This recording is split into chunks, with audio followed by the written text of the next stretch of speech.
unfit for habitation with rats and overflowing toilets. This comes as the Trump administration scrambles to find more rooms to hold migrants. In a new report tonight, Trump's so-called border czar Tom Homan told NBC News that ICE needs 100,000 beds total, more than double what it currently has. And it's not just Donald Trump engaging in these cruel theatrics. His lackeys are also carrying out his made-for-TV approach to immigration.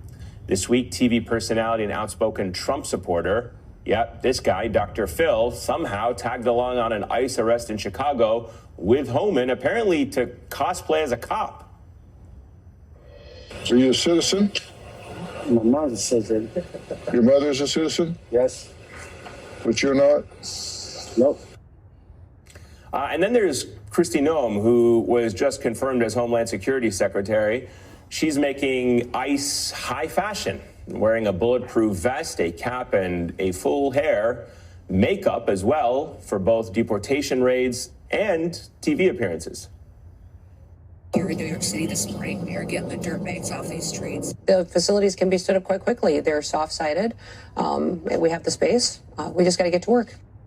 And it doesn't end with Trump's mini-me's. CNN is reporting that federal agencies are also telling ICE officials to get camera ready before they conduct sweeps. Meanwhile, this is the reality of Trump's severe immigration policies. In this heartbreaking video shot by CBS Austin, a woman can be heard yelling to her mother as she watched her board a bus in shackles surrounded by ICE officers.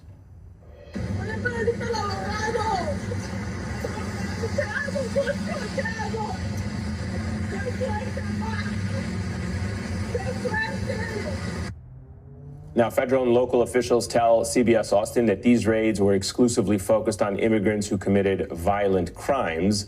But when they ran her record, they only found nonviolent charges against the woman's mother. That falls in line with reporting from NBC News, which recently found that only about half of ICE arrests from a single day were actually criminal. By rounding up droves of migrants instead of targeting violent offenders, Donald Trump is not actually making us safer. And let's just call this what it is, a charade. Trump is the caricature of a tough-on-crime president who is probably getting ready to put on his own immigration raid costume as we speak. Joining me now, Danielle Moody, host of The Danielle Moody Show on YouTube and co-host of the Democracy-ish podcast, Dino Badella, MSNBC Daily columnist and host of SiriusXM's The Dino Badella Show, and Maria Hinojosa, MSNBC political analyst and the president and founder of Futuro Media Group. It's great to have all three of you with us. So, I'll start with you. Hey. Dr. Phil popping up on an ICE raid, acting as if he is like on an episode of Cops, going out there and, asking tough questions. Kristi Noem, with the whole glam appearance, going out there to be a part of this. Not sure what exactly she's doing on these raids, but nonetheless, they're ready for the cameras, ready for the TV appearances. And we know that's something that Donald Trump always wanted, people who are camera ready and love the spotlight. Dr. Phil being out there, and the clip goes on, the man detained goes, "Are you Dr. Phil?" And he's like, "How do you know me?" He's like, "I saw you on the Dr. Phil show." Like, he thinks these people are aliens from another planet. By bringing Dr. Phil, what does it do? It gets more press. Dr. Phil promoted the night before, like a World Wrestling Federation event. He goes, "I'm going out tomorrow. It's not going to be safe." Maybe they'll work on other right-wing celebrities. Hulk Hogan will be out there, or Kid Rock. And it's the idea, what these are fascist spectacles. That's what historians call them. They are fascist. Mussolini did it. Hitler did it. Huge marches, big rallies, the 1936 Olympic Games. Same thing, Mussolini, huge march on Rome. They are spectacles to get press, to make them look more powerful and bigger than life. Their goal is to make the rest of us be intimidated and be fearful, paralyzed with fear, as Timothy Snyder talks about in his book on tyranny. We can't be paralyzed with fear. We have to step up and fight this stuff. This is fascism.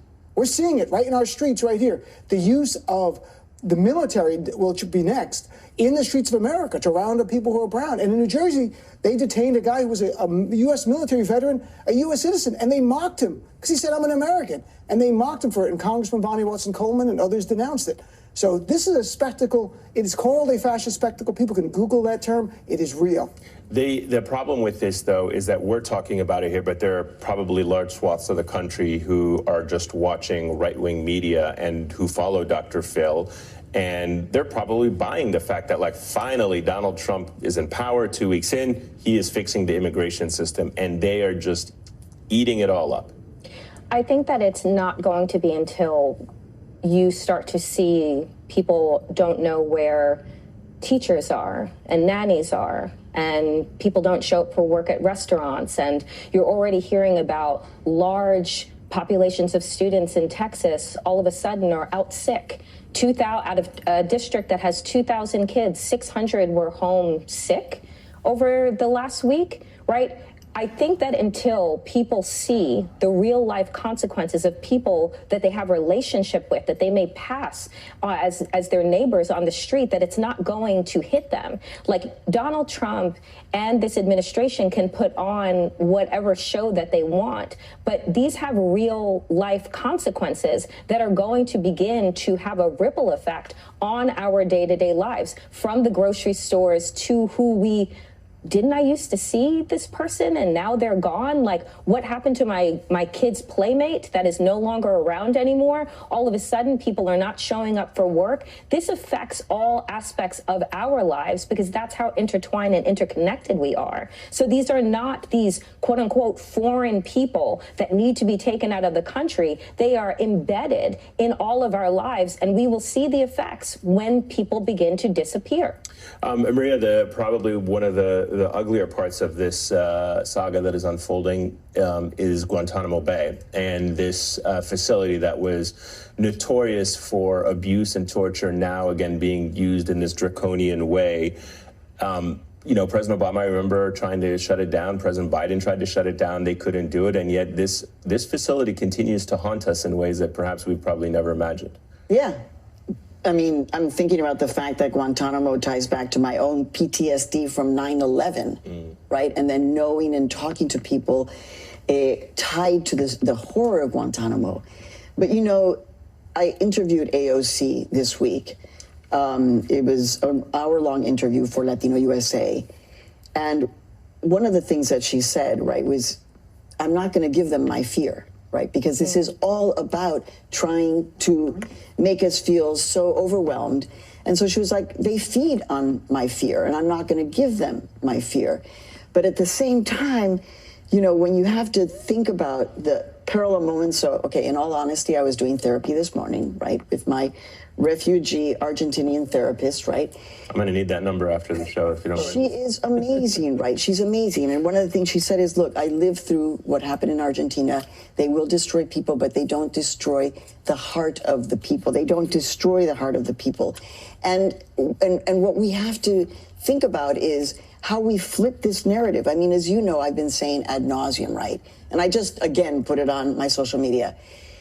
If there are this many criminals walking around in the United States of America, then the police do not know how to do their jobs.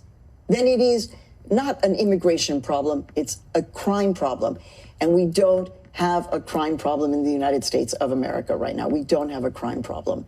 But one thing that did make AOC tear up was talking about the fact that people in her communities are coming and saying, look, I'm signing the custody of my child to my neighbor.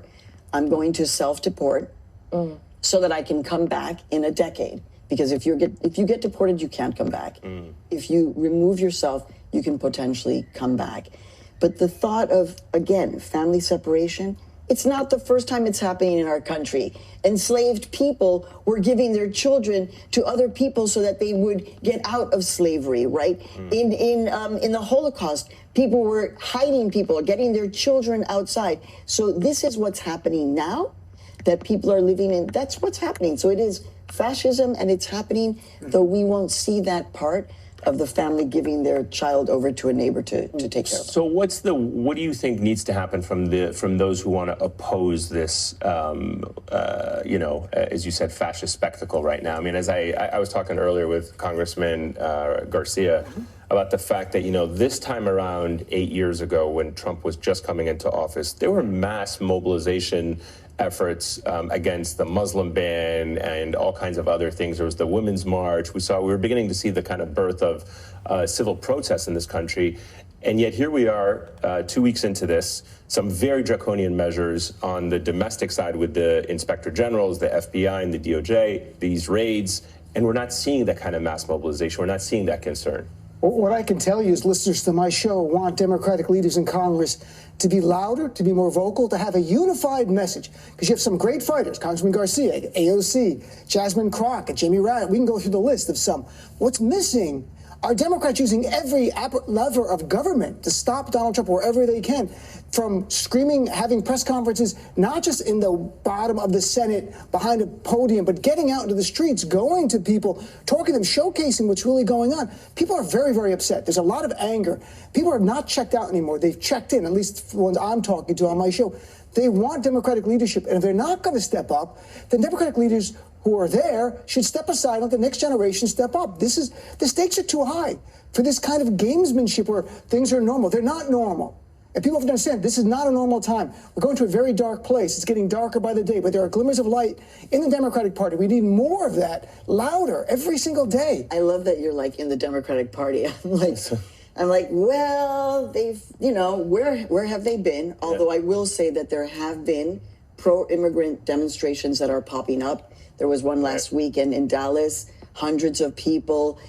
I think people are in the shock of it all, right? Which is the idea. But seeing those protests pop up, things could definitely I hope so. happen. All right, let me squeeze in a quick break. I'll come back and I'll get your thoughts on it. Don't go anywhere. Everyone's sticking around. Next, Trump faces immediate blowback after politicizing a tragic plane crash in D.C.